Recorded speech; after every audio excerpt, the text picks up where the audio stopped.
Mr. Agarwal of IndiaMart joining us now to discuss the changing commerce trends amid COVID as well. Mr. Agarwal, thanks for joining us. And you also had a stellar performance in Q1. So let's talk about this.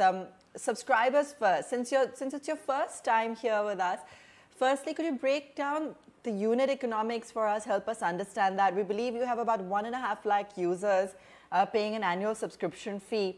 How much per user per month? How many active users? And how does that translate into revenue? So the way it works is we have about 6 million suppliers listing about 68 million products and services in about 100,000 product categories on IndiaMart. Now, out of that, about 1,47,000 were paying customer as on 31st March, which has reduced to 1,33,000 as of 30th June this year. Average revenue per customer on an annual basis is about 44,000 rupees. That is can be calculated with the income from operation and divide by the total number of customers. So this is how it is. And in terms of margins, in the last year, we did a approximate margin of about 28%. And last quarter, it was around 31% EBITDA margin at 52 crore rupees, which has, because in the current quarter, what has happened, the way our business works in a subscription revenue, we collect monies in advance for 1 year, 2 year, and 3 year subscription, along with certain monthly customers. Now, if you see, most of our revenue flows into our flows from the deferred revenue, and we have a deferred revenue of about 628 crores as on 30th June, which has increased by 3% over the last year from 610 crores. So from deferred revenue, it goes into the revenue. So we get a revenue stabilization in our business, whereas the cost rationalization that we have done due to current economic environment, that has come immediately. And that is why you see our EBITDA margin has improved from 52 crore rupees to 73 crore rupees, mainly due to lower volume in terms of buyer and sellers during the lockdown, as well as we have taken certain temporary cost cut on the rental and salaries as well. So which has shown in the increase in the EBITDA margin. Having said that, I think this pandemic and this particular economic crisis has given us a chance to look at all our cost metrics and what is good to have and what is must have. We have done a lot of automation, etc. And we believe that going forward, our cost base would decline from the previous quarters to by 10% odd going forward.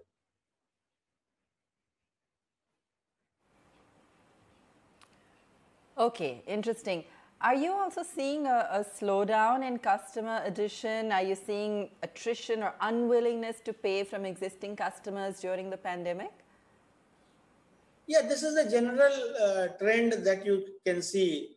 When lockdown was announced in the last week of March, suddenly everything fell off the cliff.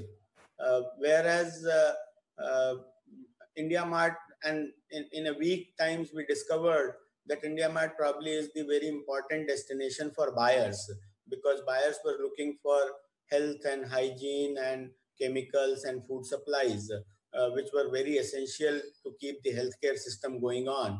And we started to get a lot of traffic from there on. So there are 100,000 categories, as I said. About 1/3 of the categories started to break out due to this particular pandemic-led lockdown. However, another 1/3 of the categories remain more or less in the similar region as they remain in the past.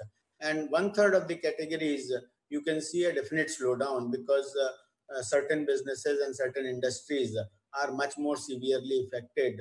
As you can see, automobile, restaurant, food, hotel. So at IndiaMart, we are the suppliers for many such industries in terms of their kitchen equipment, in terms of their cleaning supplies and their raw material and their machinery and services. So I think it's a mixed bag for us in terms of buyer traffic. If you see on the supplier side, obviously we are an MSME platform, and being an MSME platform, a lot of MSMEs are generally going through a crisis because either their businesses are shut down or the demand has fallen. So in certain categories, their demand has grown through the roof, but in certain categories, the demand has fallen. So obviously there are willingness to pay in certain category, and there is unwillingness to continue or be able to survive in certain categories. If you see prior to this particular period, most of our sales and services used to happen through field sales force. So about 2/3 of our revenues would come from the field sales force. During the lockdown, once we started to work from home, and even now, we do not allow any face-to-face customer meeting or customer premise meeting. About that portion which we used to do on online and telesales, that has increased. So we are now getting almost all of our revenues through the field, through the telephone and the online sales mechanism. So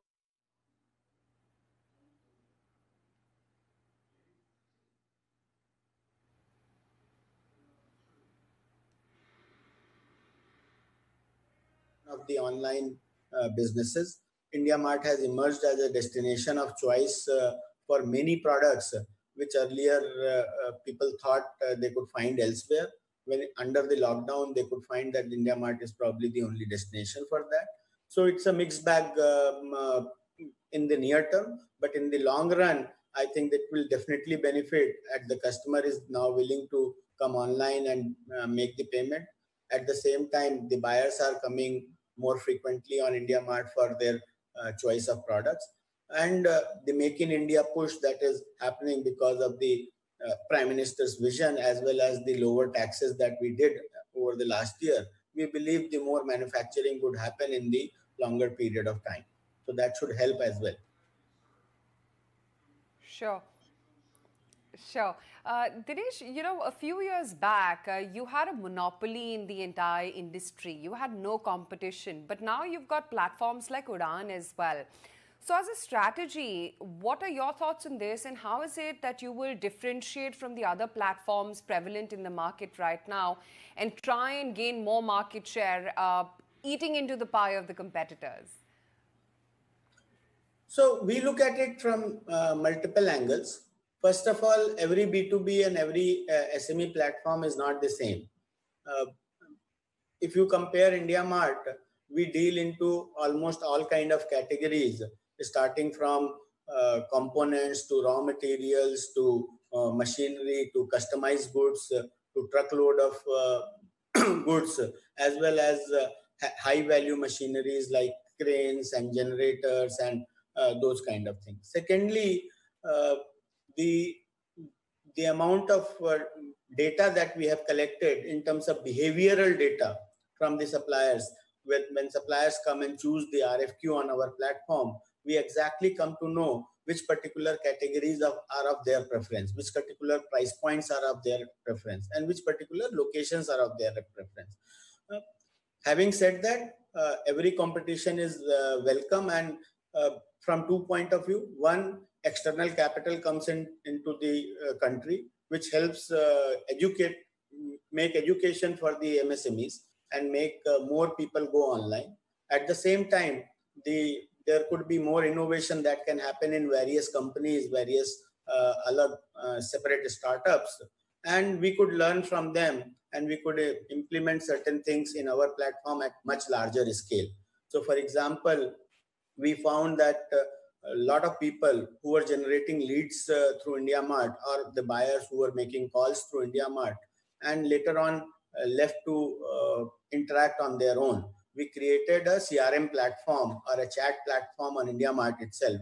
Now, today, almost 100,000 suppliers, individual suppliers, and millions of buyers are chatting through that platform, and they are able to negotiate their deals, as well as they are able to now accept payment for smaller items using UPI or debit card and credit card. So we are adding stack by stack items at a larger scale.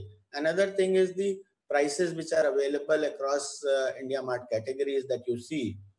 Even smallest item, for example, if you look at the face mask, which has been the very good category, or if you look at hand sanitizer, it is not only the alcohol and the glycerine that goes into it. There is a bottle and there is a bottle cap of a different type, and all that has to be manufactured and has to be supplied. So we provide a very unique advantage of from raw material to component to machinery to the finished goods all the way.